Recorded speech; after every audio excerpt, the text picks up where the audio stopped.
This is just the beginning.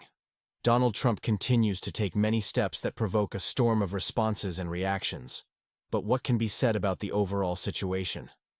According to information provided by the Central Intelligence Agency, it became known that the agency was considering the possibility of selling its entire functional system on the tuned platform. This was the first significant message that appeared in the Wall Street Journal and was later confirmed by Fox News. In other words, Donald Trump is essentially putting the entire CIA structure at risk, trying to significantly change its operations. Furthermore, Trump demonstrated his determination to dismantle and restructure internal divisions of the FBI, including the division responsible for counterterrorism. Equally intriguing was the next event that unfolded in the media space. A Russian TV network, controlled by Vladimir Putin, aired highly explicit footage involving Melania Trump. While guests on the screen were showing their respect for Donald Trump and his wife, the attention of viewers was focused on these provocative moments. This was essentially one of Putin's first public moves to undermine the moral atmosphere surrounding Trump. But this was not the only way in which Putin influenced the American president. Vladimir Putin also employed a highly dangerous tactic, launching surrogates who publicly spoke about the possibility of nuclear annihilation. This not only cast a shadow over Trump himself, but also posed a threat to his reputation, provoking public discontent and uncertainty. At the same time, other Russian oligarchs began actively publishing articles in American media, which inevitably affected the political climate.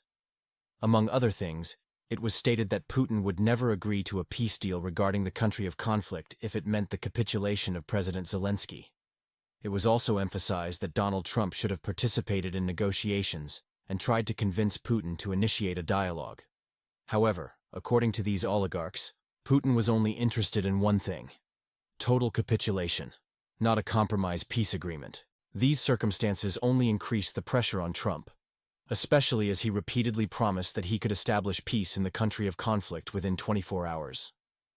This statement became one of the many ambitious promises that, as practice showed, are not always achievable. These rules, which Donald Trump followed, should be considered when analyzing his political strategy. Thus, in the midst of these events, the Russian TV network continued its work. Its airwaves featured provocative statements and unabashed criticism. One of the striking examples was the recent statement by Secretary of State Marco Rubio, which, according to many, became sensational and fueled further discussions of this complex political situation. Marco Rubio, discussing world politics, supports the idea of a multipolar world, where the USA, Russia, and China will pursue their own national interests. He also emphasizes that America must remain the leader of the free world. Rubio's meeting with the president of El Salvador, Nayib Bukele, attracted attention due to his suggestion to use El Salvador's prisons to house citizens of the country of conflict. This became part of the discussion on U.S. immigration policy, including the deportation of criminals from various countries, which could later set a precedent for other states. Sean Duffy, head of the Department of Transportation, became known for his decisions on road rights, which sparked controversies. Putin continues to manipulate the situation into which Trump has easily fallen, and Russian channels reveal important information on vaccines and veterans issues. Julia Davis reported the hacking of over 8,000 web pages in the United States. Professor Michael McFaul and other experts discuss how China might help in the geopolitical struggle against Russia. Rubio continues to promote the idea of a multipolar world, which caught the attention of Kit Kellogg, confirming that Americans are beginning to perceive the Russian point of view. Also, the progress in relations, where both sides begin to hear each other despite disagreements, is noteworthy. Marco Rubio's latest speech caused quite a stir. I double-checked it on several English-language sources because his theses strongly resembled those of Sergei Lavrov. Rubio began by stating that the world in which the U.S. was the only global leader is an anomaly. This became possible only after the Cold War ended, but now it is necessary to return to a multipolar world with equal players. Rubio emphasized that the U.S. has already declared the need for multipolarity, and that leadership in this process must be American. He quoted Antony Blinken's words that if leadership is not with the U.S., something bad will emerge that the U.S. will have to deal with.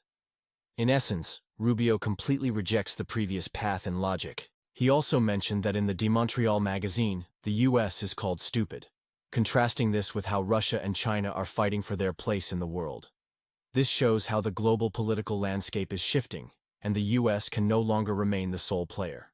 Rubio then moved on to the scandal with Donald Trump, stating that Putin used an image of Melania Trump to shame her and her husband, and that Trump allegedly supported this. This was part of a larger game by Putin. However, Rubio assured that with his persistence, Trump would bring order quickly, and all these countries would bow down. He is confident that everything will happen swiftly.